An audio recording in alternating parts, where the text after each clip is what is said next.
رہنما ہے رمضان، رہنما ہے رمضان، شک نہیں ہے ہم سب کا رہنما رمضان ہے، ہر طرح کے مومنوں کا رہنما رمضان ہے، رہنما ہے رمضان، رہنما ہے رمضان۔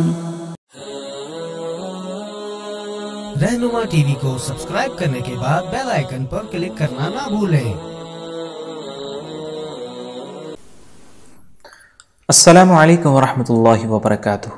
ناظرین کرام و سامعین کرام، یقیناً امید ہے کہ آپ رمضان المبارک کی ان قیمتی ساعتوں کو فائدہ مند بنا رہے ہوں گے، اور یقیناً اپنے ایمان کی اور اعمال کے اعتبار سے آپ کی افزائش ہو رہی ہوگی۔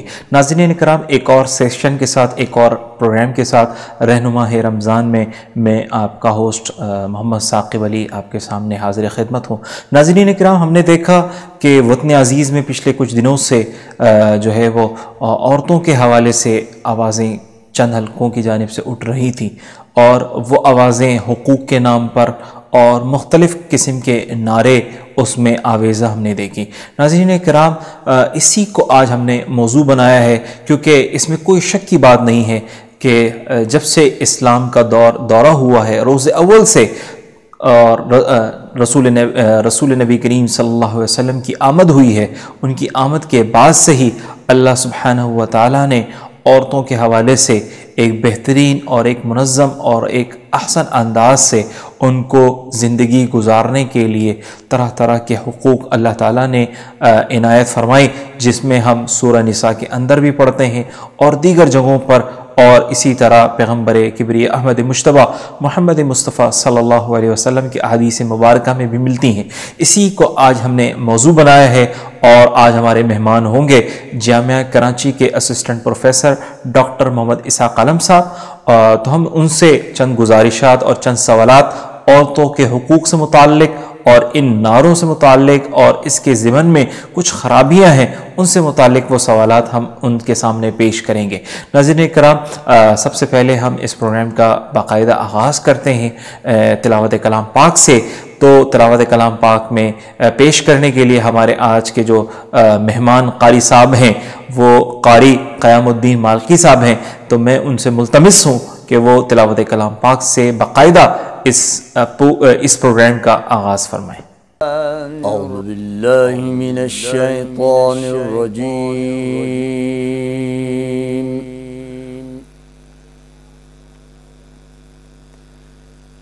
بسم اللہ الرحمن الرحیم،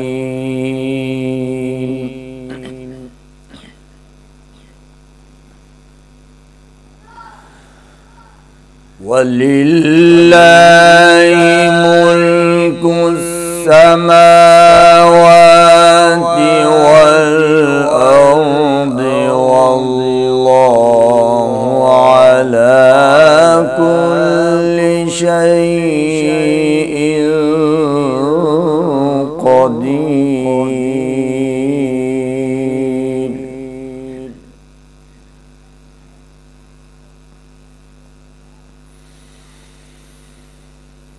إن في خلق السماوات والأرض واختلاف الليل والنهار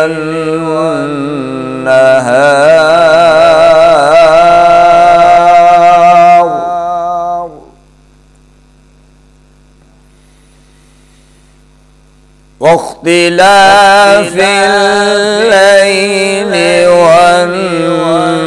والنهار لآيات لأولي الألباب۔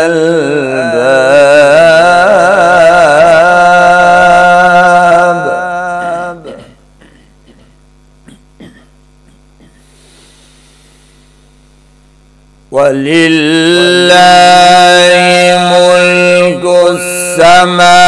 السماوات والأرض والله على كل شيء قدير.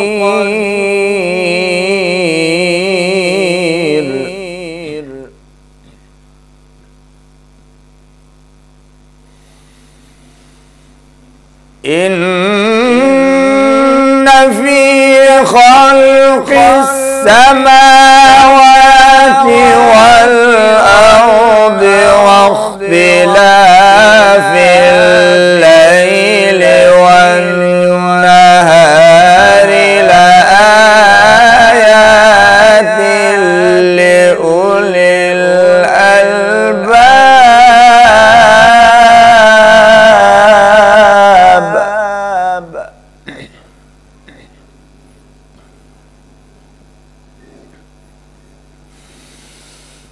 واختلاف الليل والنهار لآيات لأولي الألباب.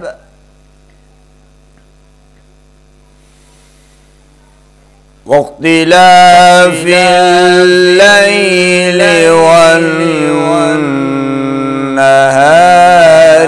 لآيات لأولي الألباب.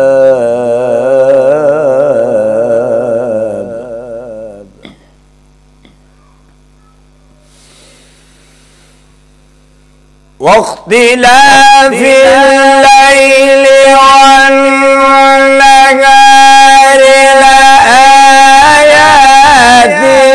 لأولي الألباب الذين يذكرون الله قياما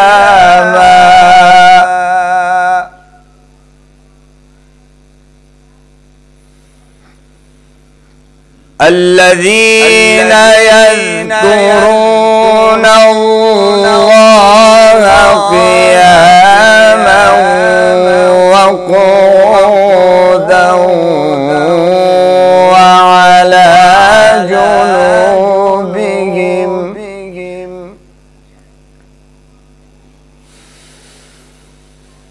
الذين يذكرون الله قياما وقعودا وعلى جنوبهم ويتفكرون في خلق السماوات والأرض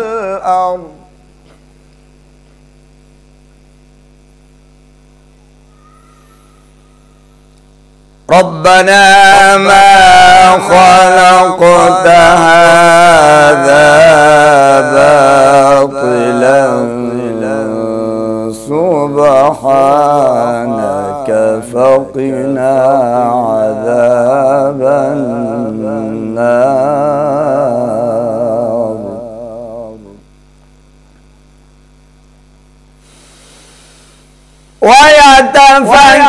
ويتفكرون في خلق السماوات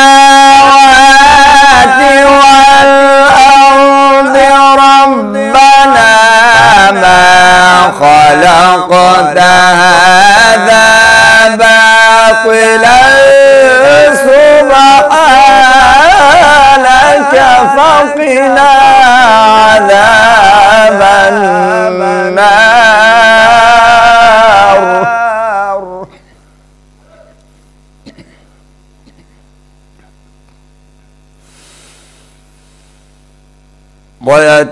ويتفكرون في خلق السماوات والأرض ربنا ما خلقت هذا باطلا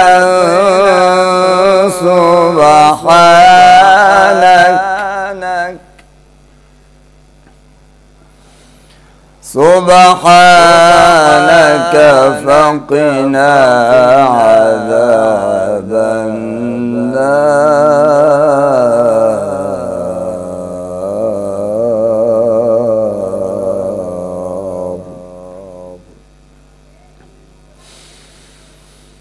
ربنا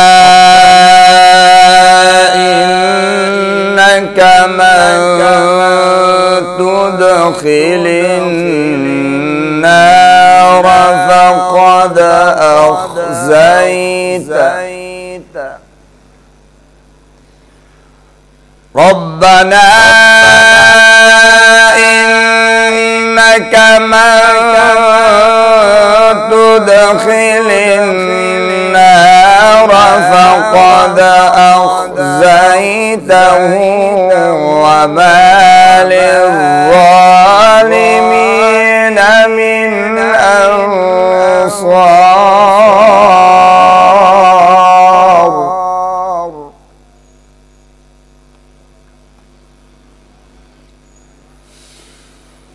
وما للظالمين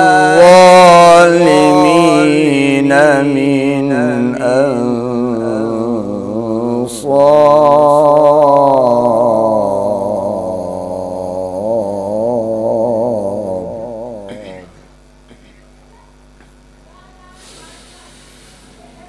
ربنا إنك من تدخل النار فقد أخزيته وما للظالمين من أنصار.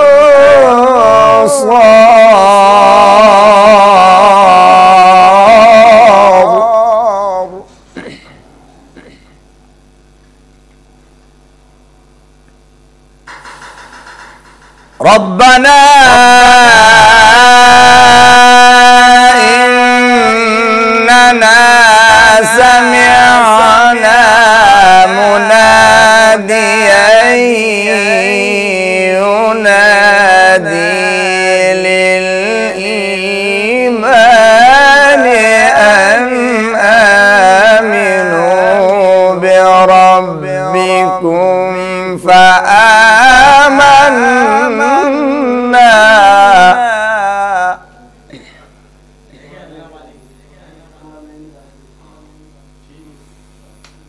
ربنا فاغفر لنا ذنوبنا وكفر عنا سيئاتنا وتوفنا مع الأبرار.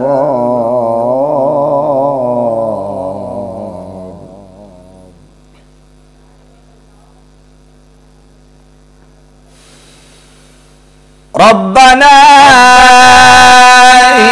إننا سمعنا مناديا ينادي للإيمان أن آمنوا بربكم فآمنا.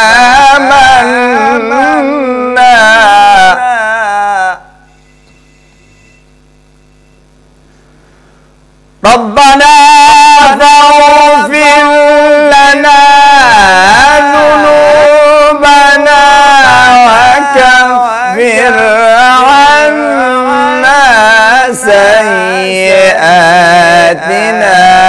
وتوفنا مع الأبرار.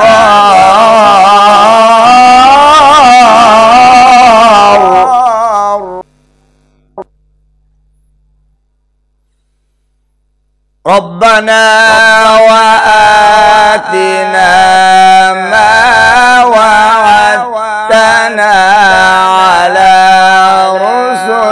ولا تخزنا يوم القيامة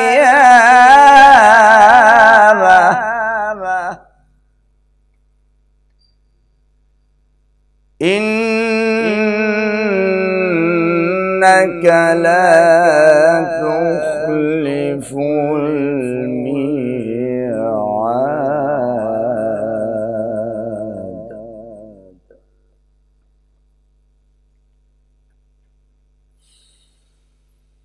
ربنا وآتنا ما وعدتنا على رسلك ولا تخزنا يوم القيامة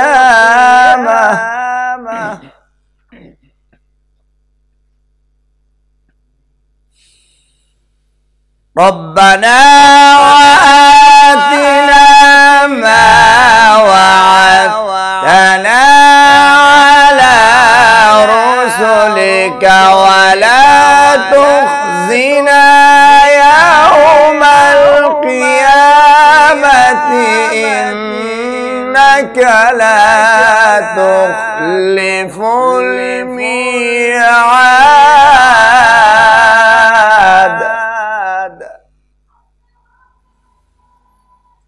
ربنا وآتنا ما وعدتنا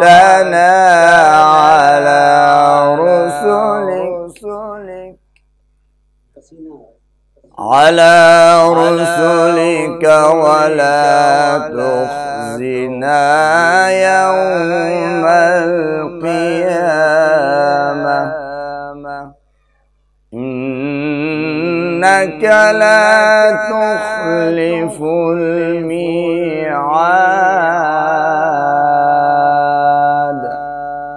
صدق الله العظيم.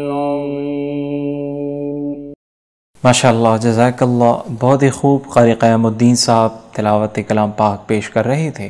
ناظرین اکرام، اسی کے ساتھ ہم بڑھیں گے نعت رسول مقبول صلی اللہ علیہ وسلم کے لیے. اور نعت رسول مقبول صلی اللہ علیہ وسلم کے لیے آج ہمیں جوائن کیا ہے، ہمارے مہمان ہیں قاری زاہد الرحمن صاحب. تو میں ملتمس ہوں قاری زاہد الرحمن صاحب سے کہ وہ اپنی خوبصورت انداز سے، آواز سے نعت رسول مقبول صلی اللہ علیہ وسلم پیش کریں. جناب قاری زاہد الرحمن صاحب. بسم اللہ الرحمن الرحیم. رہنماء رمضان ٹرانسمیشن اپنی دن رات ایک کر کے دین کی خدمت سر انجام دینے میں مصروف ہے. اللہ ان کی محنتوں کو، ان کی کاوشوں کو قبول فرمائے. اور اسی پلیٹ فارم سے میں بھی نعتیہ کلام پیش کرنے کی سعادت حاصل کر رہا ہوں.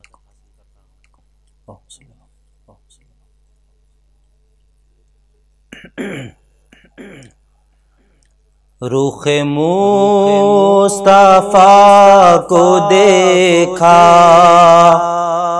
تو دیوں نے جلنا سیکھا. یہ کرم ہے مصطفیٰ کا، شب غم میں ڈھلنا سیکھا. یہ کرم ہے مصطفیٰ کا.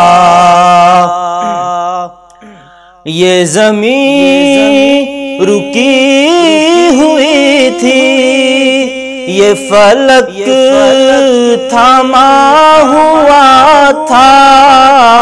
یہ زمین رکی ہوئی تھی، یہ فلک تھما ہوا تھا. چلے جب میرے محمد تو جہاں نے چلنا سیکھا.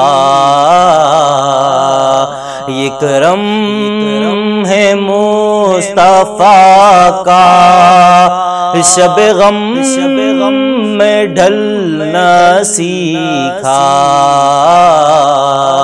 یہ کرم ہے مصطفیٰ مصطفیٰ کا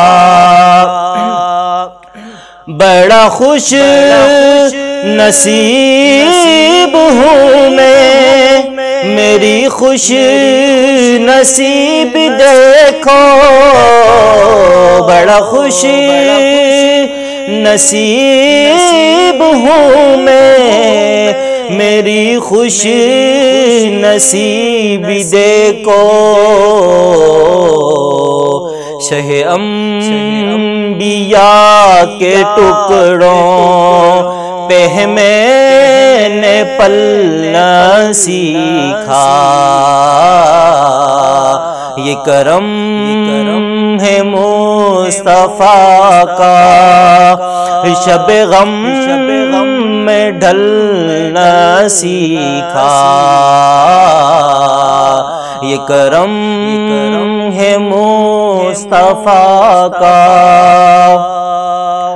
میں گرا نہیں جو اب تک یہ کمال مصطفیٰ ہے، میں گرا نہیں جو اب تک یہ کمال مصطفیٰ ہے،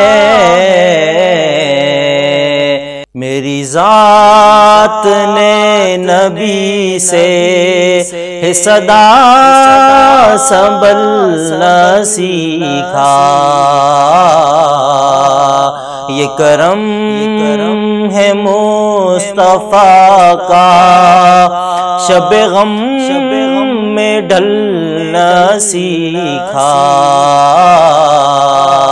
رخ مصطفیٰ کو دیکھا تو دیوں نے جلنا سیکھا، یہ کرم ہے مصطفیٰ کا، میں تلاش میں تھا رب کی، کہاں ڈھونڈتا میں اس کو، میں تلاش میں تھا رب کی، کہاں ڈھونڈتا میں اس کو، لیا نام جب نبی کا تو خدا سے ملنا سیکھا، لیا نام جب نبی کا تو خدا سے ملنا سیکھا، یہ کرم ہے مصطفیٰ کا، شب غم میں ڈھلنا سیکھا، رخ مصطفیٰ کو دیکھا تو دیوں نے جلنا سیکھا، یہ کرم ہے مصطفیٰ کا، شب غم میں ڈھلنا سیکھا۔ ماشاءاللہ، جزاک اللہ، بہت ہی خوب انداز سے قاری زاہد الرحمن صاحب نعت رسول محبوب صلی اللہ علیہ وسلم پیش کر رہے تھے اور ہمارے دلوں کو گرما رہے تھے۔ اللہ آپ کو جزائے خیر دے قاری زاہد الرحمن صاحب۔ ناظرین کرام، اسی کے ساتھ ہم بڑھیں گے اپنے آج کے مہمان جامعہ کراچی کے assistant professor doctor Muhammad Ishaq علام صاحب سے، اور ان سے ہم کوشش کریں گے کہ عورتوں کے حقوق کے حوالے سے جو سوالات عام طور پر ہمارے ذہنوں میں پائے جاتے ہیں اور جو ہے معاشرے میں اٹھائے جاتے ہیں، ان کا ہم جواب لیں ان سے۔ السلام علیکم ورحمۃ اللہ ڈاکٹر صاحب۔ وعلیکم السلام ورحمۃ اللہ وبرکاتہ۔ ڈاکٹر صاحب، آج ہمارا موضوع عورتوں کے حوالے سے، اس میں کوئی شک کی بات نہیں ہے کہ اسلام نے روز اول سے عورتوں کے حقوق جو ہے وہ بہت ہی آسان انداز میں دیے، اس میں کوئی شک کی بات نہیں ہے. ہمیں قرآن مجید میں مختلف جگہوں پر عورتوں کی حقوق کے حوالے سے بہت ساری آیتیں ملتی ہیں. اسی طرح پیغمبر کبریٰ محمد مصطفیٰ صلی اللہ علیہ وسلم کے احادیث مبارکہ میں بھی بہت زیادہ تعلیمات عورتوں کے حقوق کے حوالے سے ملتی ہیں. لیکن میرا سوال ہے کہ پھر کیا وجوہات ہیں جن کی بنا پر جو ہے وہ، یا کہہ لیں کہ کیا کمزوریاں ہیں جن کی بنا پر جو ہے عورتوں کے حقوق کے حوالے سے بار بار یہ آواز اٹھایا جاتا ہے؟ بسم اللہ الرحمن الرحیم نحمدہ ونصلی علی رسولہ الکریم اما بعد.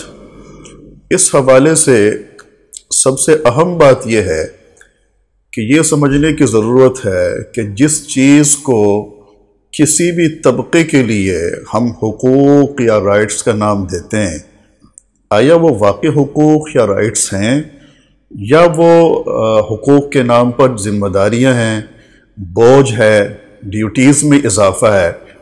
اس کا نام تبدیل کر کے اس کو کسی اور شکل میں لوگوں کے سامنے متعارف کرایا جا رہا ہے. میرے خیال میں اسلام کا نقطہ نظر اس حوالے سے، حقوق کے حوالے سے، اختیارات کی حد بندی اور قیودات کے حوالے سے، اور مختلف دیگر معاملات کے حوالے سے بالکل واضح ہے. وہ کسی سے ڈھکی چھپی باتیں نہیں ہیں. نبی کریم صلی اللہ تعالی علیہ وسلم نے آ کر مزدوروں کو، یتیموں کو، بچوں کو، اسی طریقے سے خواتین کو، کمزور طبقے کو جو حقوق عطا فرمائے ہیں، وہ شاید ہی کسی نے اتنی زبردست پالیسی کے ساتھ اور اتنے پر اعتماد لہجے کے ساتھ بیان کیے ہوں جس لہجے کے ساتھ اور جس انداز کے ساتھ نبی کریم صلی اللہ تعالی علیہ وسلم نے بیان فرمائے. اس لحاظ سے، اس حوالے سے یہ بات بہت اہم ہے ہمارے نزدیک کہ اسلام کا، یعنی ہم مسلمانوں کا اپنے مغربی لوگوں سے جو اختلاف ہے وہ اسی حوالے سے ہے کہ وہ عورتوں کے حقوق کے حوالے سے کچھ اس قسم کی چیزیں نافذ کرنے کے خواہش مند رہتے ہیں کہ جو ہمارے ہاں حقوق کا درجہ نہیں رکھتے ہیں. مثال کے طور پہ میں آپ کو بتاتا ہوں کہ اگر وہ حضرات یہ کہتے ہیں کہ جی ڈرائیونگ کرنا یہ عورت کا حق ہے، اسی طریقے سے ملازمت کرنا یہ عورت کا حق ہے، یا دیگر ڈپارٹمنٹس میں اور شعبوں میں اگر وہ عورت کی حصہ داری چاہتے ہیں اور اس بات کی خواہش رکھتے ہیں، تو اس حوالے سے اسلام کا نقطہ نظر یہ ہے، ہم یہ سمجھتے ہیں کہ یہ عورت کا حق نہیں ہے، بلکہ آپ حقوق کے نام پر، رائٹس کے نام پر عورت کی ڈیوٹیز میں، اس کی ملازمتوں میں، اس کی ذمہ داریوں میں اضافہ کر رہے ہیں. اسلام نے بالکل ایک حد بندی بھی کی ہوئی ہے اور اختیارات کی اور کاموں کی تقسیم بھی کر رکھی ہے. نبی کریم صلی اللہ تعالی علیہ وسلم کی صاحبزادی بی بی فاطمہ رضی اللہ تعالی عنہ کا حضرت علی رضی اللہ تعالی عنہ سے جب نکاح ہوا اور رخصتی ہو گئی، گھر پر تشریف لے گئے، تو حضور علیہ السلام نے تاریخ کا یہ سنہرا ایک واقعہ ہے جس کو لوگوں کے سامنے ضرور بیان کرنا چاہیے اور سوچنا بھی چاہیے. ان دونوں کو رسول اللہ نے بٹھایا اور حضرت علی رضی اللہ تعالیٰ عنہ سے فرمایا کہ علی، تمہارے ذمے جو گھر کے باہر کی ذمہ داریاں ہیں اور کام ہیں وہ سارے تم نے سر انجام دینے ہیں، اور اپنی صاحبزادی سے فرمایا کہ بیٹا گھر کے اندر کے جتنے کام ہیں وہ سارے کے سارے تمہاری ذمہ داریاں ہیں اور تمہاری ڈیوٹیز میں وہ ساری چیزیں آتی ہیں. تو بات یہ ہے، اب کیا عورت کو ڈرائیونگ کرنے کا اور عورت کو ملازمت کرنے کا بالکل ہی اختیار حاصل نہیں ہے؟ کیا اس کو حق حاصل نہیں ہے؟ اسلام کبھی بھی اس بات پر قدغن نہیں لگاتا. اپنے حیا کے دائرے میں اور پردے کے ماحول میں رہ کر عورت کھیل بھی سکتی ہے، عورت ملازمت بھی کر سکتی ہے، عورت ڈرائیونگ بھی کر سکتی ہے، بشرطے کہ اس کو اس بات کی ضرورت ہو. اگر وہ اس کی ضرورت اپنے لیے ذاتی طور پر سمجھتی ہے، اسلام کے بھی اس چیز کے اوپر پابندی نہیں لگاتی، اسے حق حاصل ہے، وہ کر سکتی ہے.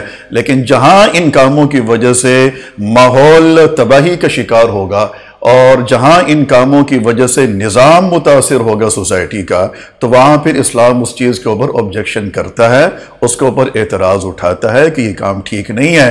بلکہ یہ صرف عورت کے حوالے سے نہیں ہے، بلکہ دیگر جو طبقات ہمارے ہاں موجود ہیں، چاہے وہ امیر کا ہو یا غریب کا، مرد کا ہو یا عورت کا یا بچے کا، ان میں سے جو بھی اگر کوئی بھی اس قسم کا کام کرتا ہے کہ جس سے سوسائٹی کی ساکھ ڈیمیج ہوتی ہے تو اسلام اس کے اوپر اعتراض کرتا ہے، اس آواز کو سلو کرنے کی کوشش ضرور کرتا ہے۔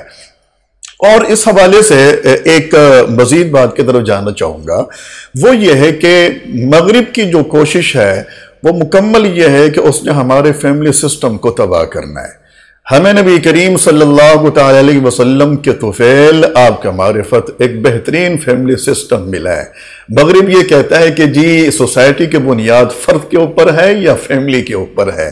ہم یہ سمجھتے ہیں کہ سوسائٹی کی بنیاد فیملی کے اوپر ہے، وہ فرد کے اوپر ہرگز نہیں ہے، کیونکہ اللہ بِطَا مِنْهَا جَمِيعًا بَعْضُكُمْ لِبَعْضٍ عَدُوٌّ۔ ہم کہتے ہیں کہ جنت سے فیملی آئی تھی، فرد نہیں آیا تھا۔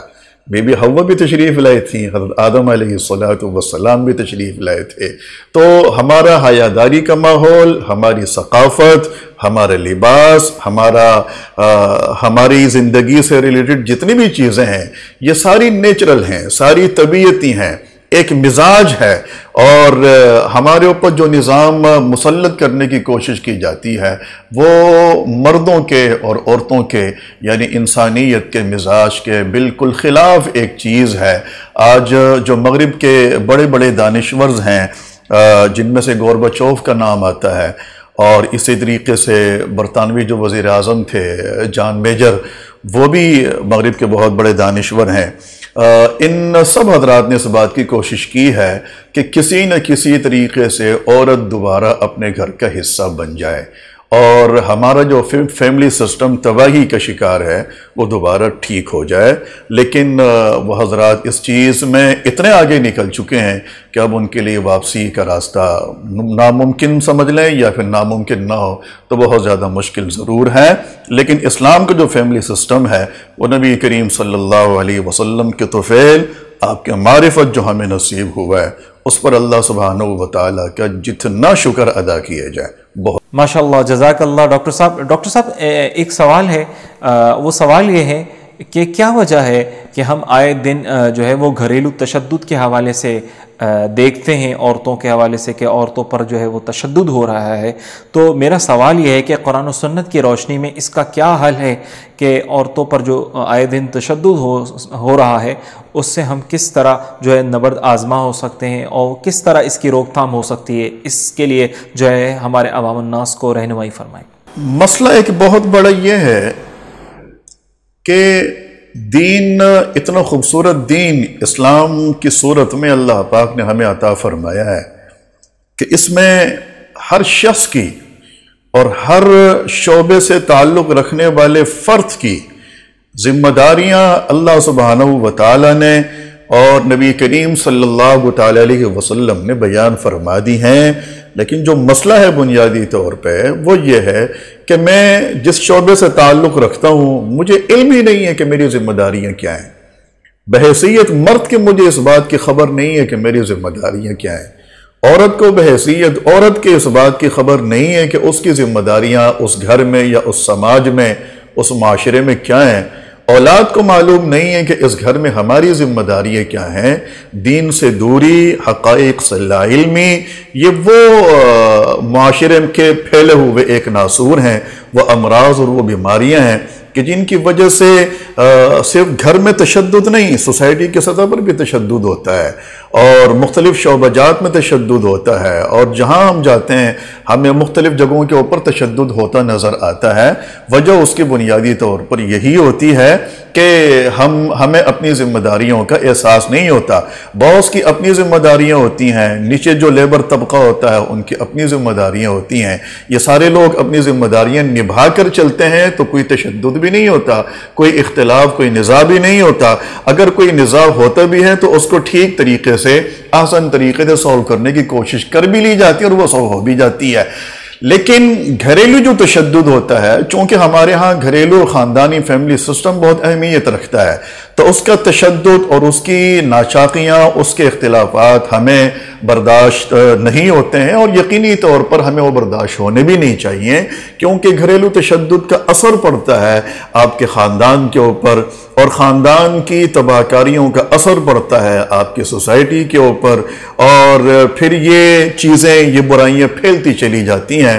میرے خیال میں شادی کے بعد اور نکاح کے ہو جانے کے بعد ہمیں اس بات کا بخوبی علم ہونا چاہیے کہ ہماری ذمہ داریاں کیا ہیں۔ اس کے لیے ہمارے پاس بہترین مثالیں موجود ہیں، ہمارے بزرگوں کے گھروں کے حالات پڑھنے چاہیے، رسول اکرم صلی اللہ تعالی علیہ وسلم کی ازدواجی زندگی پڑھنی چاہیے، خلفائے راشدین کی ازدواجی زندگی پڑھنی چاہیے، اور اس گھریلو تشدد کو اگر ہم ایک دوسرے لفظ میں تبدیل کر دیں، یعنی خاندانی اختلافات اور گھریلو اختلافات، جھگڑے، اس قسم کی کچھ ہلکی پھلکی اختلافی باتیں اور اس قسم کے نزاع، کیا یہ صرف آج کل کے گھروں میں ہونے والی چیزیں؟ ہرگز نہیں، یہ چیزیں آپ کو خلفائے راشدین کے گھروں میں بھی ملیں گی، اور یہ چیزیں آپ کو خود رسالت مآب صلی اللہ علیہ وسلم کے اپنے گھر میں بھی ملیں گی۔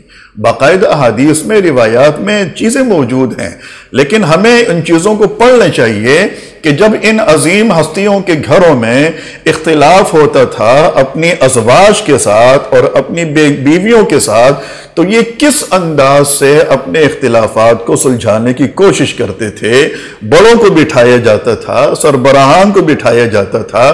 یعنی مجھے یاد پڑتا ہے کہ حضرت عائشہ صدیقہ رضی اللہ تعالی عنہ کا نبی کریم صلی اللہ علیہ وسلم سے کچھ اختلاف ہوا، حدیث میں یہ واقعہ موجود ہے، اور کچھ روز تک آپس میں بات چیت بھی بند رہی، اور جب یہ نزاع تھوڑا سا بڑھنے لگا تو نبی کریم صلی اللہ علیہ وسلم نے حضرت ابوبکر صدیق رضی اللہ تعالیٰ عنہ سے درخواست فرمائی کہ میرا عائشہ سے اختلاف ہو گیا ہے، اور آپ بڑے بھی ہیں، ان کے والد بھی ہیں، وہ آپ کی صاحبزادی ہیں، تو آپ میرے ہاں تشریف لے آئیں اور ہماری باتیں سن کر اس اختلاف کو ختم کرنے کی کوشش کر لیں۔ اور حضرت ابوبکر صدیق رضی اللہ تعالیٰ عنہ پھر تشریف لائے۔ وہ واقعہ کافی طویل ہے، لیکن قصہ مختصر یہ کہ وہ جو اختلاف تھا وہ اس طریقے سے ختم بھی ہو گیا۔ تو ان حضرات کے ہاں بھی اختلاف ہوتا تھا، تو ہمیں وہ واقعات اور وہ چیزیں، وہ بنیادی باتیں سمجھنے کی ضرورت ہے کہ جن چیزوں کو ہم اپنے لیے معیار بنا کر اپنے خاندانی ان اختلافات کو اور ان جھگڑوں کو سولو کرنے کی کوشش کر سکتے ہیں، کہ تاکہ یہ ہمارا چھوٹا سا جھگڑا ایک بڑے جھگڑے میں تبدیل ہونے سے پہلے ختم ہو جائے۔ ماشاءاللہ، جزاک اللہ ڈاکٹر صاحب۔ ڈاکٹر صاحب، ایک آخری سوال جو ہے وہ میں پیش کروں گا، اور اس کے بعد ہم آپ سے بھی اور اپنے ناظرین کرام سے بھی اجازت لیں گے، اور وہ آخری سوال یہ ہے کہ ناظرین کرام کو بتائیے گا ڈاکٹر صاحب کہ جو عورتوں پر جو ظلم ہوتا ہے، اور وہ ظلم چاہے وہ شوہر کی طرف سے ہو چاہے وہ ساس کی طرف سے ہو، تو میرا سوال آپ سے یہ ہے کہ بحیثیت عورت قرآن و سنت کی روشنی میں کتنی آزادی، یا کہہ لیں کہ کتنی گنجائش ہے کہ عورت اپنی آواز کس طرح سے اٹھا سکتی ہے اگر اس پر تشدد ہو رہا ہے؟ اس حوالے سے یہ عرض کرنا چاہوں گا کہ مغرب کی طرف سے اسلام اور اہل اسلام سے یہ کہا جاتا ہے کہ ہمارے ہاں عورت کو آزادی نہیں ہے، عورت کے اختیارات بہت محدود ہیں۔ اور جبکہ مجھے یہاں بھی ایک واقعہ یاد آ رہا ہے جو حضرت عمر رضی اللہ تعالیٰ عنہ کے حوالے سے، غالباً بخاری شریف کی روایت ہے بڑی طویل، جس میں حضرت عمر فرماتے ہیں کہ ہم تصور بھی نہیں کر سکتے تھے کہ معاشرے میں اور سماج میں عورت کا اور بیگمات کا بھی کوئی حق ہوتا ہے، لیکن اللہ کا کرنا ایسا ہوا کہ رسول اکرم صلی اللہ تعالیٰ علیہ وسلم کے بعثت عمل میں آئی، آپ تشریف لائے، اسلام آیا، معاشرہ بالکل تبدیل ہو گیا، ماحول بالکل تبدیل ہو گیا، اور پھر اس کے بعد ہم نے دیکھا کہ عورتیں بھی باتیں کرتی تھیں، عورتوں کو بھی بات کرنے کا حق دیا گیا، اور وہ اس طریقے سے آزادانہ اپنے خیالات کا اظہار کرتی تھیں۔ اگر ان کو اپنے گھر میں کسی چیز کے اوپر شکایت ہے تو شکایت کے اوپر وہ آواز بھی اٹھاتی تھیں اور اچھے انداز میں آواز اٹھایا کرتی تھیں۔ ہمارے پاس عورت کی آواز اٹھانے کے لیے ذریعہ ہے، اور ان ذرائع کو اختیار وہ عورت کر بھی سکتی ہے۔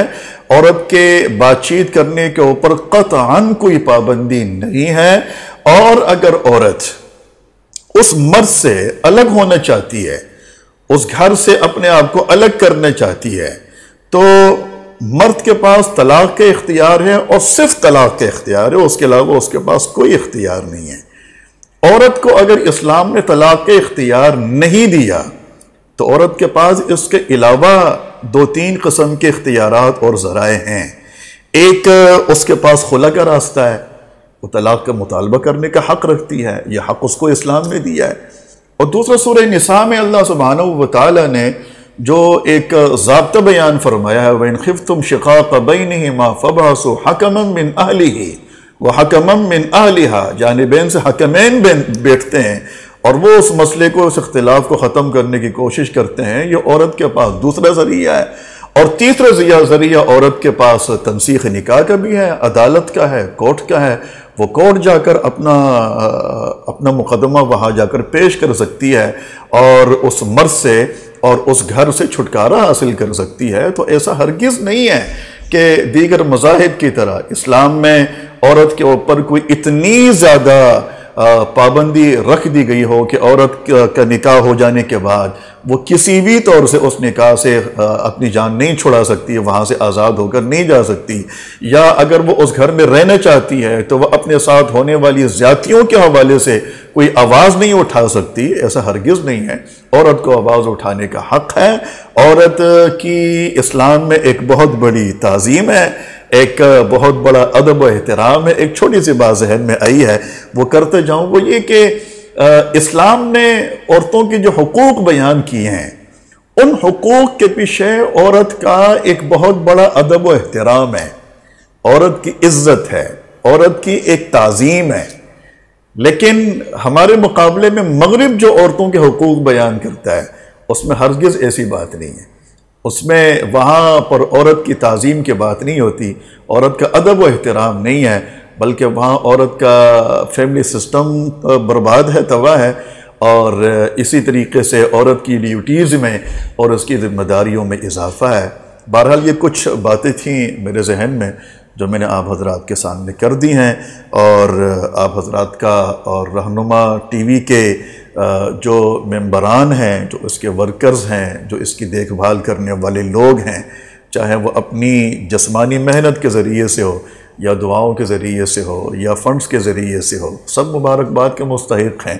اللہ سبحانہ وتعالی آپ کی کاوشوں کو اور آپ کی خدمات کو، یہاں آپ حضرات کی تشریف آوری کو قبولیت نصیب فرمائے، اور اللہ تعالی ہم سب کو اپنی امان میں، اپنے حفظ و امان میں، اپنی رحمتوں میں رکھیں۔ وآخر دعوانا ان الحمدللہ رب العالمین۔ ماشاءاللہ، جزاک اللہ ڈاکٹر صاحب، بہت ہی زبردست جواب، جس کی بنا پر یقیناً بہت سارے سوالات جو ہمارے ذہنوں میں تھے اس کا ہمیں آپ سے جواب مل گیا۔ اللہ آپ کو بہت جزائے خیر دے۔ ناظرین کرام، اسی کے ساتھ ہم بڑھیں گے اپنے پروگرام کے اختتام کی طرف، اور یقیناً میں یہاں پہ آپ کا شکر گزار ہوں گا کہ جس طرح آپ اس پروگرام کو، رہنما رمضان کو پسند کر رہے ہیں۔ اللہ آپ کو جزائے خیر دے۔ میں آپ سے گزارش کروں گا کہ اسی طرح رہنما رمضان جو رہنما ٹی وی کی پیشکش ہے، اسی ٹرانسمیشن کے ساتھ جڑے رہیں، اور جو دوست احباب ہیں اور جو جاننے والے متعلقین ہیں، رشتہ دار ہیں، ان تک بھی اس پیغام کو، رہنما رمضان کا جو پیغام ہے رمضان ٹرانسمیشن کا، ان تک پہنچائیں اور زیادہ سے زیادہ شیئر کریں۔ اسی کے ساتھ ہم اختتام کریں گے اس پروگرام کا، اور ناظرین کرام انشاءاللہ العزیز کل پھر انشاءاللہ ایک نئے موضوعات کے ساتھ، نئے مہمانوں کے ساتھ انشاءاللہ ہم آپ کے سامنے حاضر ہوں گے۔ تب تک ہمیں اجازت دیں۔ اللہ آپ کا حامی و ناصر ہو۔ السلام علیکم ورحمۃ اللہ۔ رہنما ہے رمضان، رہنما ہے رمضان، شک نہیں ہے ہم سب کا رہنما رمضان ہے۔ ہر طرح کے مومنوں کا رہنما رمضان ہے، رہنما ہے رمضان، رہنما ہے رمضان۔